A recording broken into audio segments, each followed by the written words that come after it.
boa tarde ou boa noite, onde quer que esteja no mundo. Aqui estou mais uma vez com vocês nestas conversas com o mundo e hoje para vos vir falar de mais um pecado capital. Hoje venho falar de um pecado que é extremamente importante, a gula. A gula é um pecado do excesso, é uma obsessão destrutiva e também pervertida, em que a comida é o objeto do nosso prazer. Algo a saber sobre a gula é o seguinte: todos nós de alguma forma passamos por este pecado, todos nós somos tentados por eles no dia a dia e principalmente nas sociedades modernas, principalmente desde que existe mais disponibilidade de alimentos e mais acessíveis a preços mais convenientes, todos somos de alguma forma tentados pela gula. Por isso a gula ser um dos 7 pecados mais paradoxais que existem em todos os pecados, chamados os pecados capitais. Todos nós necessitamos nos alimentar. Todos nós temos prazer quando nos alimentamos depois de um longo período sem comer. A fome cria em nós a necessidade e também o prazer de poder comer. E de alguma forma eu não creio que Deus tenha criado a nossa necessidade de alimentar o nosso corpo como um pecado. Daquilo que eu acredito ou não acredito, não deixa de pôr em causa realmente a razão porque é que Bagrios de Póticos, em 335 depois de Cristo, disse que a tentação de comer em demasia era como a neblina que nos tapa o sol. O excesso de comida embota a mente da sua clareza, dizia ele, no ano 375 depois de Cristo. Em 590 depois de Cristo, quando o Papa Gregório Magno, o Grande, como era chamado e conhecido, ele disse que o estômago, quando não era reprimido, destrói as virtudes da alma. E de alguma forma, com estas filosofias e formas de olhar o mundo, as coisas mudaram em relação àquilo que acontecia desde a antiga Grécia. Se olharmos para o passado, e muito para o passado, nós vemos o seguinte: vemos que na pré-história se dava valor a quem comia mais. Na pré-história comer mais era bom. Na pré-história, se nós olharmos para os símbolos da primeira chamadas esculturas encontradas do mais longínquo tempo, parte da história da humanidade, nós vemos figuras gordas, digamos, fartas, com formas bastante arredondadas, que queria dizer que de alguma forma tinham um excesso de gordura.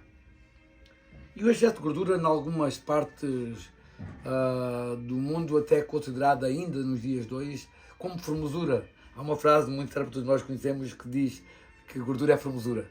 Essa frase nasceu na Idade Média pela classe burguesa, porque a classe burguesa era uma classe privilegiada a nível de condições financeiras para adquirir comida e de alguma forma até era um orgulho para os burgueses serem gordos. Se nós olharmos para a história da Idade Média, os burgueses são sempre vistos como pessoas gordas, formosas, cheinhas, como queiram chamar. O que é certo é o seguinte: existe na gula, sem dúvida, um excesso. Quando se come para além daquilo que é necessidade para poder manter o corpo vivo e de alguma forma com saúde, isso é um excesso. Estamos a comer mais do que aquilo que é necessário.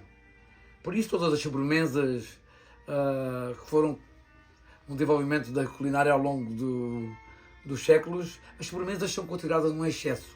E é algo que nós não devíamos comer, porque é algo que não necessitamos para alimentar o nosso corpo, derivado do nosso corpo já ter, antes da sobremesa, adquirido as calorias necessárias para ele se manter vivo e de alguma forma satisfazer as suas necessidades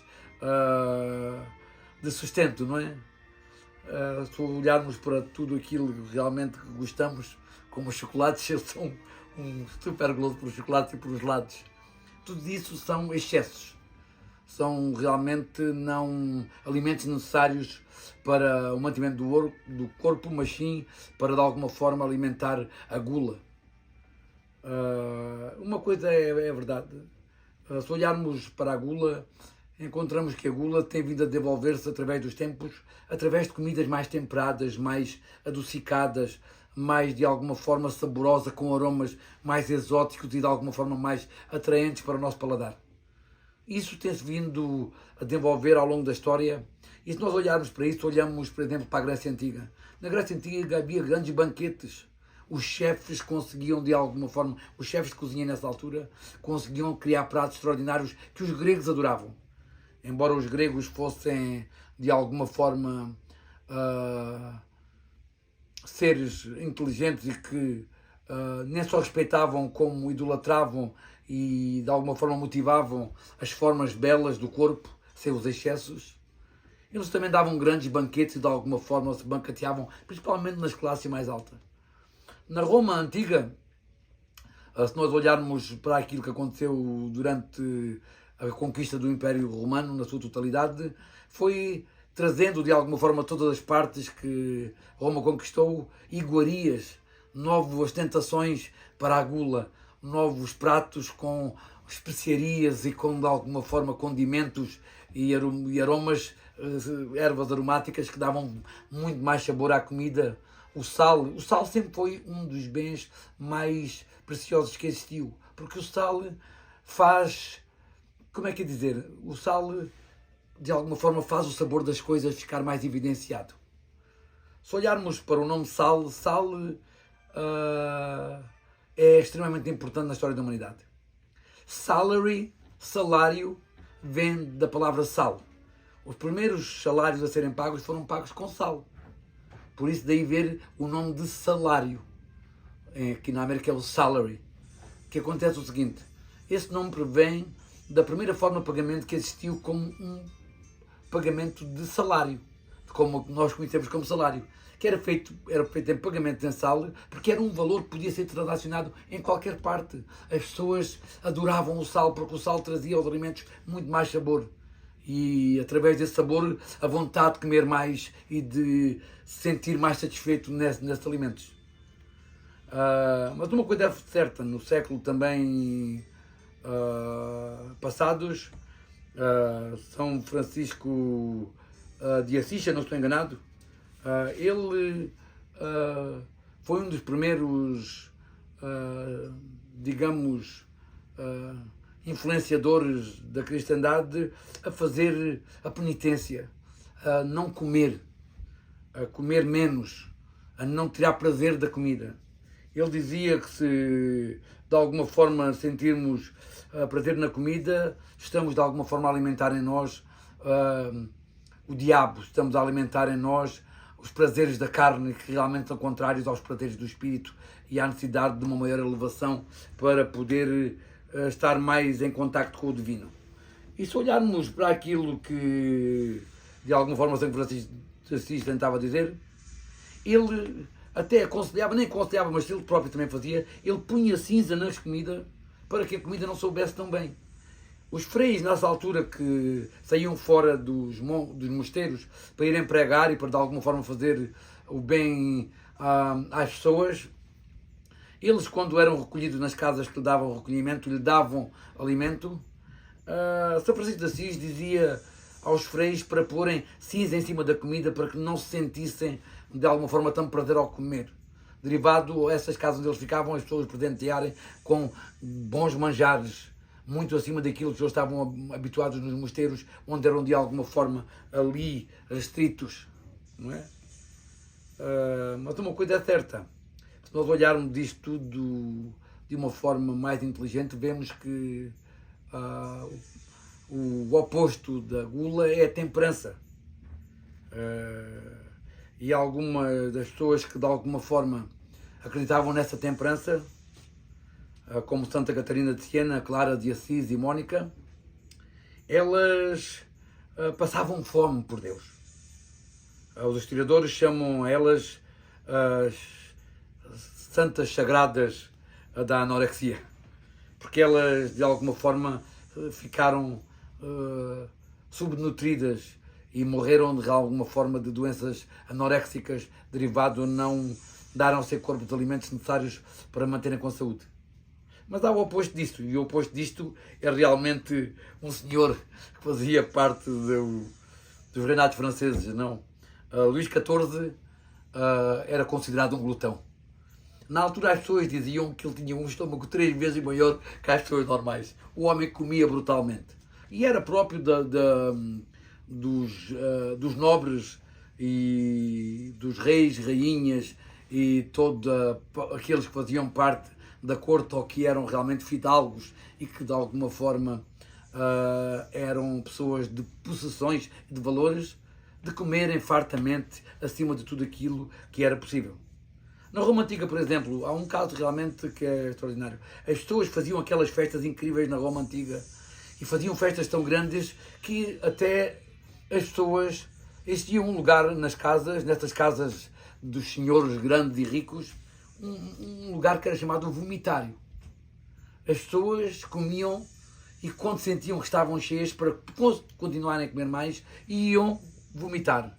E provocavam esse vómito através de meter uma pena de pássaro na boca o mais profundamente possível para poder daí criar a vontade de vomitar e de alguma forma extrair os alimentos dentro do seu estômago para fora para poderem voltar à festa e voltar a comer mais.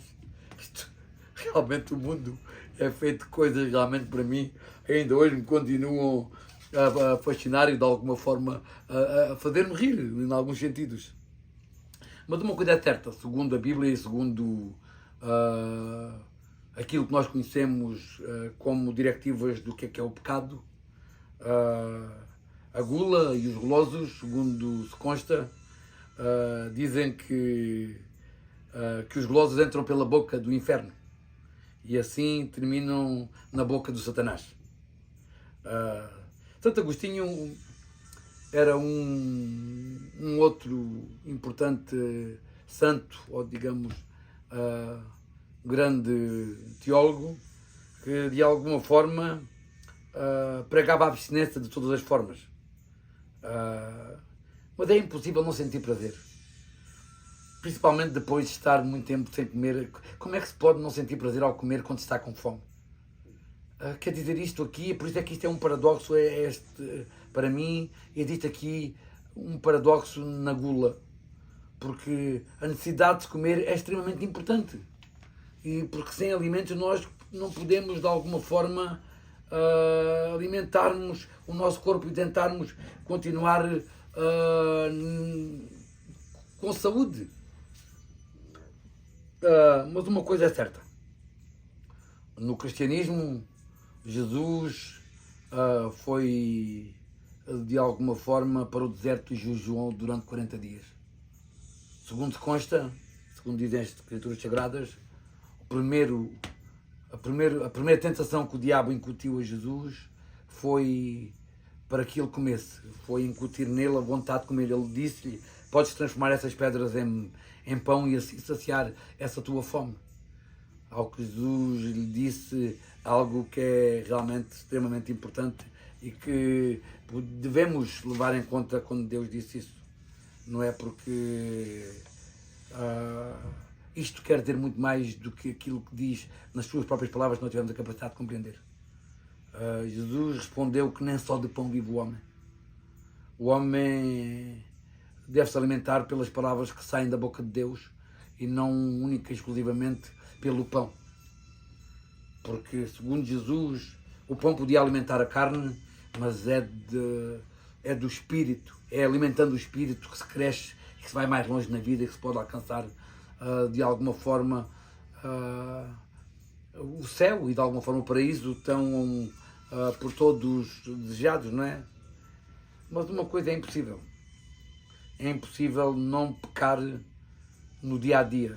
Se Deus criou a gula como um pecado, ou se é considerado um pecado, então Deus criou de alguma forma uma tentação que é praticamente impossível de reprimir para a maioria dos seres humanos. Nascemos no pecado, todos comemos. quando somos bebés, comemos e comemos e comemos. Nem temos consciência, talvez, não temos consciência nessa altura ainda, de que comer talvez seja um pecado, segundo as tradições das tentações de Evagrios de Ponto, que depois realmente foram ratificadas pelo Papa Magno, Gregório Magno, o Grande. Mas uma coisa é certa, se nós olharmos para as tradições que hoje existem, a nossa forma como nos alimentamos, todas elas vêm de alguma forma dessa penitência. O pequeno almoço, o almoço e o jantar, com horas bastante definidas, veio um pouco desse conhecimento da gula. Eles, através dessas 3 refeições, tentavam de alguma forma não estar sempre a comer, não estar sempre a comer qualquer coisa. Era uma forma de criar em nós a necessidade de ter que comer novamente. Não por o prazer de estar a encher e a comer constantemente sem parar, que é o que eles consideravam mais evidente como um pecado da gula, mas ter horários certos para de alguma forma alimentar o corpo e não a vontade. Mas ao fazerem isso criavam aqui um paradoxo. Quanto mais tempo estamos sem comer, mais fome temos e mais bem nos sentimos ao ingerir esses alimentos que de alguma forma devem satisfazer essa necessidade que é a nossa alimentação e aquilo que de alguma forma o corpo nos pede. Por isto é um bocado paradoxal isto da gula e dessas coisas todas. Mas sabemos uma coisa, isto da penitência e de não comer e isso tudo, sabemos que a inanimação pode causar alucinações. Talvez comer muito, talvez comer muito pouco, como é que eu digo, fosse uma forma dessas santas que foram conhecidas como as santas anoréxicas, como era Santa Catarina de Siena, como era Mónica, e todas essas que de alguma forma, houve muito mais, nem só santas, as consideradas santas, mas houve também homens que passaram por esse processo. Mas uma coisa é certa, a ananinação é algo que pode provocar alucinações. E através dessas alucinações talvez fosse uma forma dessas pessoas chegarem mais perto de Deus. Talvez de uma forma mais ou menos mística, mas acabava por fazer com que isso acontecesse. Mas uma coisa é certa,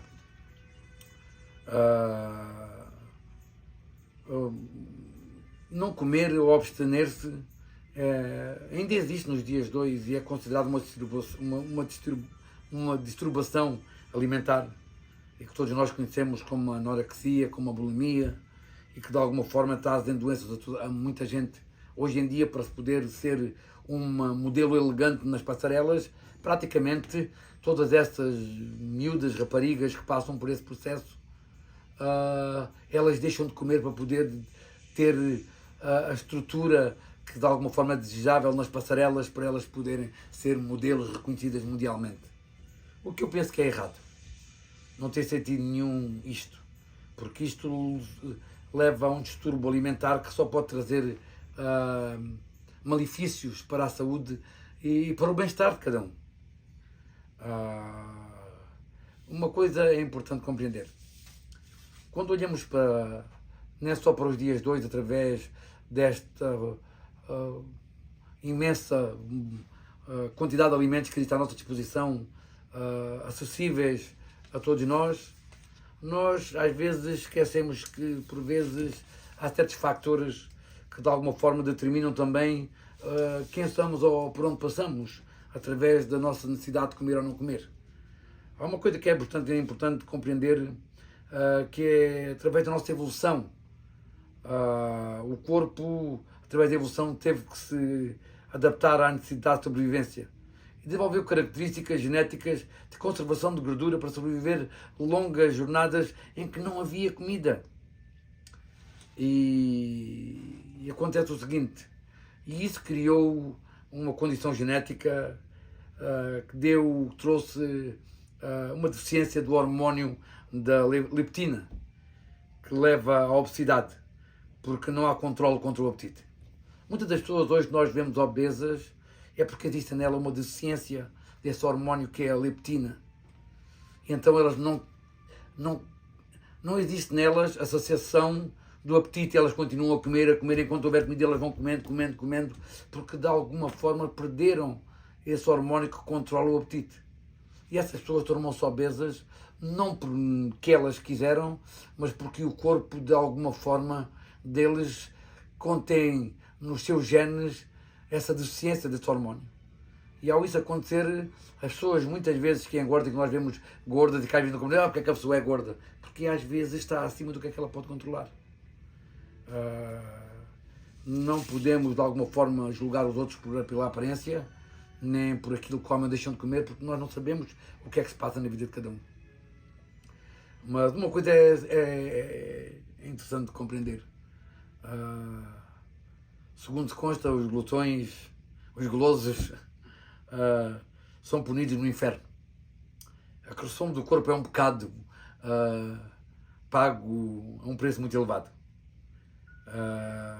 Mas é também um dos pecados mais difíceis de conseguir manter, de conseguir poder de alguma forma fugir dele, porque sem dúvida não é fácil deixar de poder comer aquilo que às vezes queremos, porque está de fácil acesso. Aqui na América, como vocês todos devem saber, há um excesso de obesidade aqui na América. A América é talvez dos países do mundo com o maior número de pessoas obesas. E é triste que isso aconteça, porque de alguma forma não devíamos abusar dessa possibilidade de poder ter alimentos sempre à nossa disposição e de alguma forma ingerir mais do que aquilo que é necessário para as nossas necessidades. Mas é importante compreender isto, não é? Os pecados são de origem da escolha. Os demónios podem nos atentar, não é? Mas segundo a Bíblia diz, nós temos livre arbítrio e de alguma forma os diabos não nos podem forçar a fazer nada. É do nosso livre arbítrio que nasce de alguma forma o pecado, porque nós podemos decidir o que fazer ou não fazer. Nem sempre é fácil de alguma forma combater estes demónios ou estas tentações, mas quando procuramos de alguma forma um equilíbrio, devemos ter a capacidade de alguma forma manter-se longe de todos os pecados que atentam o nosso bem-estar e que podem levar à nossa destruição. E sem dúvida a gula é um dos piores. Em 1545 d.C., um italiano chamado Luigi Carnavale descobriu que o seu grande apetite o levaria sem dúvida à morte. Ele tinha um apetite brutal de devorar realmente tudo aquilo que estava à sua volta. E então ele pensou em escrever um guia para de alguma forma ele se controlar sobre o que podia ou não podia comer, sobre as quantidades que devia ou não devia comer e as horas a que devia fazer isso. E por isso o Luigi Carnavale criou o que nós conhecemos hoje como o primeiro livro de dieta do mundo. Mas houve vários movimentos que de alguma forma tentaram parar a gula. A gula não é só comida, a bebida alcoólica também é considerada parte da gula.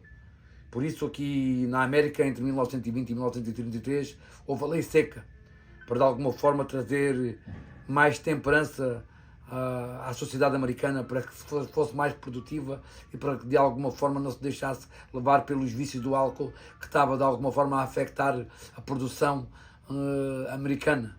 E como sempre aí esta ideologia económica que nós conhecemos todos muito bem a América por ela, que é o capitalismo, e através dos seus senhores conseguiram de alguma forma, através de gente conhecida e interesses, conseguir trazer a lei seca à América. Mas a lei seca realmente não parou o consumo de álcool dentro da América. Houve o contrabando de álcool que de alguma forma fez criar as grandes máfias, como a máfia italiana e outras máfias que de alguma forma traziam o whisky através do Canadá e de alguma forma através do México traziam também outros álcools. E aqui mesmo dentro da América havia fábricas subterrâneas e haviam alimbiques para poder fazer bebidas à base de álcool. Em casa as pessoas faziam às escondidas também, porque fazia parte de alguma forma de certas sociedades, de certas culturas que fazem parte da América, esse consumo de álcool, como é o vinho. O vinho era unicamente, nessa altura da lei seca, entre 1920 e 1933, era unicamente poder ser usado para fins religiosos. E mesmo assim havia um certo rastreio ou de alguma forma fiscalização sobre o uso nas igrejas e de alguma forma eles tentavam fazer com que se pudesse proibir isso. Mas uma coisa é certa, nunca ninguém conseguiu parar isso de uma forma completamente completa. E se nós vermos e olharmos para o passado, o álcool sempre fez parte também um pouco da tradição judaico-cristã, principalmente da tradição cristã. O primeiro milagre de Jesus foi transformar água em vinho. Por isso, na tradição cristã, o vinho faz parte do primeiro milagre de Jesus, e certamente ele não fez esse milagre por acaso. Certamente, através dos seus milagres, Jesus sempre quis transmitir uma mensagem ao mundo. E eu acredito que através desse milagre ele trouxe uma mensagem de que nem só de pão vive o homem, nem só de alguma forma penitência, mas também de alguns prazeres. E através do vinho talvez esse prazer fosse um deles. Que devemos destressar e de alguma forma o vinho ou as bebidas alcoólicas por vezes destressam-nos e fazem de alguma forma uma gestão mais equilibrada, principalmente quando não é exagero. Nada do que é exagero é bom, por isso o alcoolismo é terrível. Deve-se beber em moderação, nunca beber mais do que aquilo que é considerado aceitável dentro do que é humanamente poder ser digerível pelo corpo sem nos embriagar. Porque na realidade o álcool é uma toxina. O nome de ficar bêbado não é ficar bêbado, é ficar intoxicado. Porque o álcool é uma toxina que nos intoxica.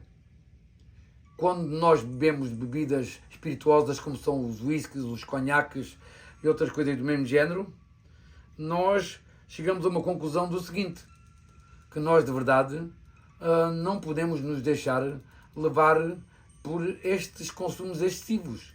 E temos que de alguma forma pensar no seguinte, que devemos fazer tudo na vida com algum sentido de equilíbrio e algum sentido de, como é que eu digo isto, de algum sentido de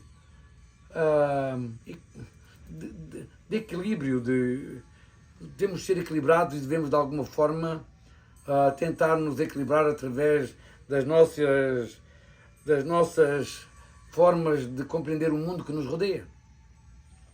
Uma coisa é certa, a Celígia, segundo diz Leandro Carnal, é uma forma de poder explicar todos os pecados. A Celígia, ele fala do S através da soberba, o A quer dizer a avareza, o L quer dizer a luxúria, o I a inveja, o G a gula, o outro I a ira e o último A acácia, ou acácia que mais tarde começou a ser chamado como a preguiça. Uma coisa bastante importante a compreender no mundo e sobre o mundo é o seguinte, todos os excessos são errados e todos os excessos de alguma forma não são bons para ninguém. E quando compreendemos isso, compreendemos realmente de uma coisa muito importante. Hoje em dia temos problemas psicológicos como a depressão que podem levar à bulimia e à anorexia, quando as pessoas de alguma forma consumem bens mais que aquilo que devem, quando se sentem de alguma forma não satisfeitas na sua vida, elas tentam de alguma forma trazer às pessoas através do excessivo da comida ou da falta de comida, de alguma forma para preencher uma necessidade que a pessoa tem, uma falta que a pessoa tem de alguma forma, poder estar em paz com ela mesma. Muitas pessoas, quando ficam deprimidas, comem chocolates para de alguma forma trazer a si hormônios de satisfação e que de alguma forma possam trazer a eles um sentir-se melhor com eles mesmos. Há pessoas que deixam de comer. Há grandes poderes nisto de comer. Mas uma coisa tem falta e bastante importante de compreender. Da falta da comida vem a vigorexia, que é quando as pessoas tentam de alguma forma ter o corpo perfeito através do culturismo e outras formas de desenvolvimento do seu corpo e da sua aparência. Na anorexia vem aí a necessidade de sentir-se mais magro. Muitas vezes olha-se ao espelho, a pessoa já está magríssima e a pessoa não consegue ver realmente que está super magra. E isso é extremamente errado, é extremamente mau. Isso afeta o bem-estar da pessoa e de alguma forma, nem só a sua aparência, mas como as suas necessidades físicas de se alimentar e de alguma forma trazer ao corpo os ingredientes necessários para que ele viva de uma forma saudável. Mas também temos a autorexia, que é mais outro problema. É a necessidade de comer coisas com um extremo de exigência. As pessoas querem comer as coisas que não são geneticamente modificadas, que são puras àquele nível. As pessoas não querem nada que seja de alguma forma tratado da forma que eles pensam que é errada. E há muitas formas de ver isto. A autorexia é uma doença moderna que trouxe ao mundo de alguma forma, e muitas pessoas procuram sempre ir ao encontro daquilo que é mais bom para eles. E isto daí nascem os veganos, nascem as pessoas que muitas vezes se tornam excessivamente focadas naquilo que consomem, porque acreditam que de alguma forma o seu corpo necessita de alimentos que não usam toxinas, que não usam isto ou que não usam aquilo, que de alguma forma pode afetar o seu bem-estar. E às vezes, quando é ao extremo, isso pode até trazer um desconforto brutal, porque a pessoa nunca sabe o que é que comeu na realidade e às vezes fica com medo de ter comido alguma coisa que não satisfaz as suas exigências nesse sentido. Isto é bastante importante as pessoas para compreender isto, não é? Mas uma coisa é certa, neste pecado que é a gula, eu acredito que é um dos pecados que realmente, como disse desde o princípio, é um pecado bastante paradoxal. E de alguma forma, neste paradoxo, nós temos aí a compreensão que de alguma forma nascemos com a necessidade de nos alimentar. Se Deus criou um pecado através da nossa necessidade de ser saudáveis e de viver com um corpo minimamente alimentado para sentir bem com ele próprio, eu não acredito nisso. Não acredito que um Deus possa ter trazido a nós a não necessidade de sentir bem ou sentir o prazer em comer. Que errado pode estar sentir-se satisfeito ou sentir-se bem com a comida que comemos? Eu penso que há aqui um paradoxo realmente que deve ser pensado muito bem, mas também creio que existe aqui uma coisa bastante importante. Tudo deve ser feito na nossa vida em equilíbrio. Não devemos comer mais que aquilo que necessitamos para as nossas necessidades, sem dúvida. Mas de uma vez por acaso, outra aqui e outra além, devemos também comer algo que gostamos e até de alguma forma exagerar, talvez. Embora depois tenhamos que fazer talvez alguma dieta para poder fazer face a esse exagero. Mas de vez em quando estamos com amigos e continuamos a comer e a beber, às vezes comemos muito acima daquilo que é necessário para a manutenção do nosso corpo, não é? Mas uma coisa é certa, não é? O nosso corpo deve ser mantido, sem dúvida, e deve-se continuar a manter de uma forma saudável, e devemos, de alguma forma, ter a capacidade de o alimentar sem exageros. Mas também sem o medo de estar a cometer um pecado. Por isso é que aqui existe este paradoxo para mim, e que as pessoas devem refletir sobre ele. Por isso eu acredito que, nem só neste pecado, como em todos os pecados, existe o equilíbrio. E é aí que existe a chave para o não pecado. para não cometer de alguma forma esses desequilíbrios, sejam eles do excesso, como é a gula, como é a avareza, ou sejam eles de alguma forma que nos diminui, não é? Como a vaidade, como o orgulho e outras coisas mais, o que nos subtrai enquanto seres humanos. Por isso, creio que apenas quero deixar a mensagem a vocês que em tudo na vida é preciso um equilíbrio. E na alimentação também é preciso um equilíbrio. Aqui na América, infelizmente, a maior parte das pessoas come muito acima daquilo que era desejável e de alguma forma necessário para aquilo que o corpo necessita. Mas isto faz parte tudo de uma época em que realmente muitas pessoas que aqui chegam a este país vieram de países extremamente pobres onde não tinham comida e onde não tinham o suficiente para, de alguma forma, poderem fazer face às 2000 calorias necessárias para manter o corpo. E quando chegam aqui a esta abundância, elas acabam por muitas vezes cometerem o pecado da gula. Não com a intenção de cometer esse pecado, mas porque de alguma forma vieram da miséria, vieram da fome, vieram de um stress onde realmente a comida era escassa e onde eles muitas vezes não podiam nem próprios satisfazer as suas necessidades diárias. Hoje, essas pessoas aqui comem talvez exageradamente porque infelizmente o mundo não lhe deu uma alimentação correta ao longo da vida e hoje eles, com o medo de poderem voltar a essa realidade, comem excessivamente e exagero e de alguma forma só os prejudica. Havia muito mais para falar sobre isso. Penso ter trazido a vocês um pouco da ideia global do que é o pecado da gula e o que é que não é o pecado da gula, através do paradoxo do que é certo ou errado fazer, não é? Como eu sempre digo, na vida o equilíbrio é realmente aquilo que é desejável e que é aconselhável para todo o mundo.